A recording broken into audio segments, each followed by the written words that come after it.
थे, बड़ी सुंदर। लैला मजनू का किस्सा आपने कई बार सुना होगा।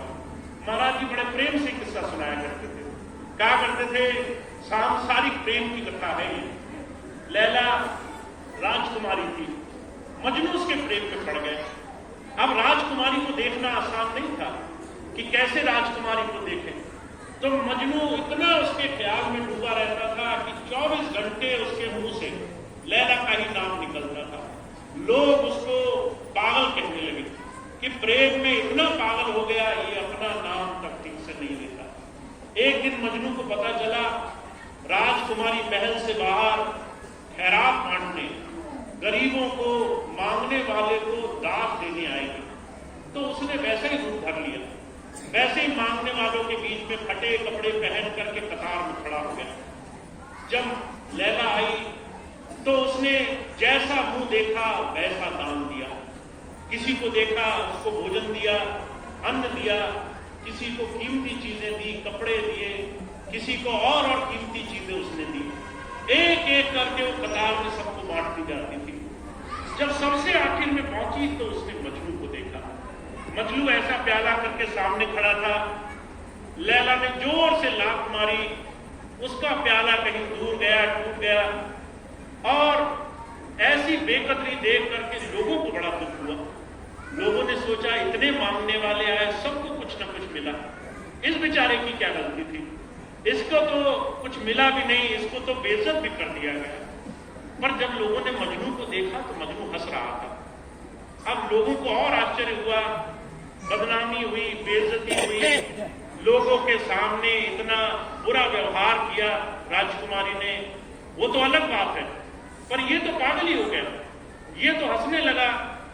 जब लोगों ने पास जाकर पूछा मजनू से, हंसते क्यों हो, कहने लगा राजकुमारी एक संदेश दे गई मुझे। अब लोगों को और उत्सुकता हुई, राजकुमारी ने ऐसा क्या कहा? लोगों ने मजनू से पूछा क्या कहा राजकुमारी ने? वो कहने लगा राजकुमारी कहती है जिसका जितना प्याला उसका उतना ही प्याला भरा रहे। तुम्हारा प्याला खाने से भर गया, वस्तुओं से भर गया, चीजों से भर गया, तो तुम्हारा प्याला भरा गया। मेरा प्याला तो प्रेम मांगता है, मुझे प्रेम चाहिए, ये छोटे प्याले में नहीं समाएगा, इस प्याले को और बड़ा करके लाओ, ये कह करके गई राजकुमारी। हुजूर कहा करते थे जब तुम सद्गुरु के दरबार में पहुंच जाते हो और तुम्हारा प्याला छोटा रह जाता है, तुम उससे छोटी छोटी चीजें मांग करके, क्षणिक सुखों के मांग करके अपने जीवन को बदलते नहीं, तो जीवन ऐसे ही खाली रह जाता है। तो संत क्या समझाना चाहता है?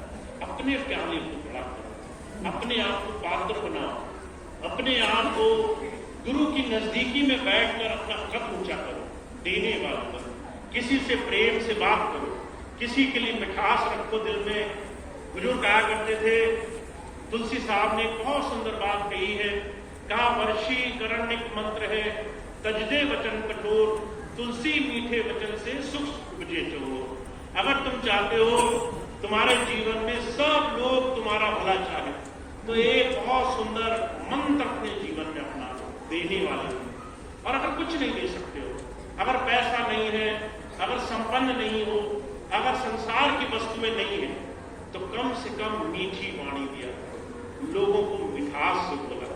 हुजूर कहा करते थे कई बार कड़वी बात भी अगर मिठास से बोली जाए तो जल्दी समझ में आ जाती है, और कई बार मीठी बात भी अगर ताना मारकर बोली जाए तो जो है उस बात का असर खाली हो जाता है, उस बात का असर चला जाता है। तो हमें अपने जीवन में देने वाला बनना है। हम गुरु के सानिध्य में अगर बैठ गए तो हम अपने आप को दूसरे के लिए थोड़ा सा किसी भी तरीके से अपने आप को जीवन में ऐसा बनाए जिससे हमारे जीवन में गुरु प्रेम की अक्स पड़े।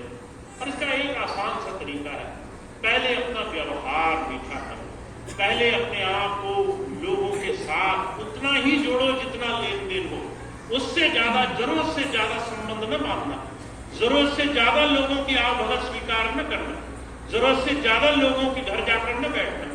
अभी कई भाई बहन ऐसे हैं, एक भाई मिले, मैं नाम तो नहीं लूंगा, जब मैं 2 साल पहले आया तो मैंने एक छोटा सा सभी भाई बहनों के लिए एक छोटी सी बात कही।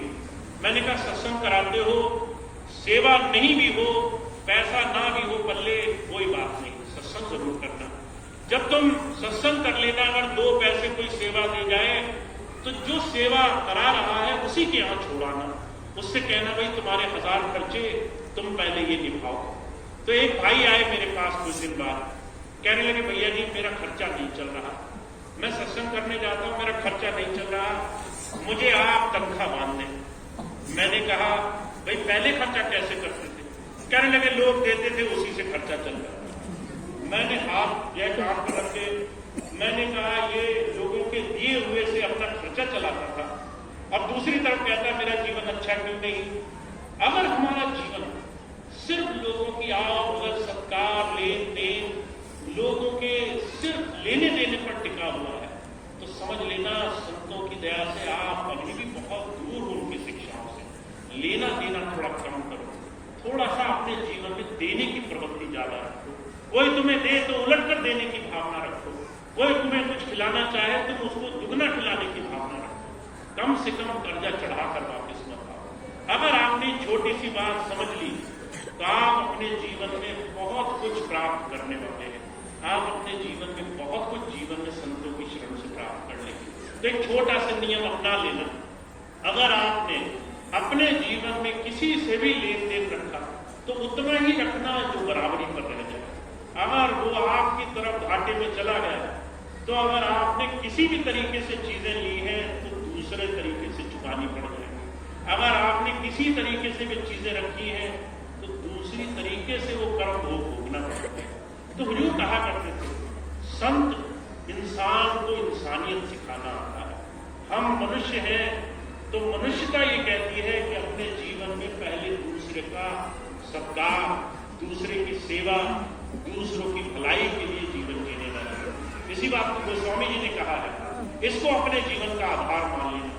गोस्वामी जी ने कहा परहित सरिस धर्म नहीं भाई, पर पीड़ा सब नहीं अपनाई। दूसरों का हित करने की कोशिश करना, अगर हित नहीं कर सको तो कम से कम दूसरों को कड़वी बात नहीं बोलना। अगर कड़वी बात वो भी बोलने से न बच सको तो कोशिश करना कम से कम लोगों की पीठ पीछे उनकी बुराई करो। जबरदस्ती अपने ऊपर कर्म का बोझ मत चढ़ाना। कहते पहली चीज परमित रखना, दूसरी चीज अगर तुम ये सारी चीजें न कर पाओ तो कहते दूसरे की पीड़ा का कारण न।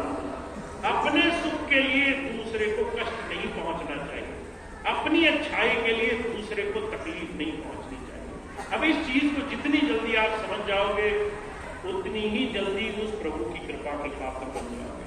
अब इससे ज्यादा इस चीज को समझाने की आवश्यकता नहीं है। बहुत से लोग क्या करते हैं, सत्संग सुनने के बाद बड़ी लंबी लिस्ट बना लेते हैं, ये कर सकते हैं या नहीं कर सकते, वो कर सकते हैं नहीं कर सकते। आप खुद समझ लेना, जितना समझाया उस चीज को जितनी आसानी से जीवन में उतार सकते हो उतनी जल्दी गुरु की कृपा के पात्र बन जाओ।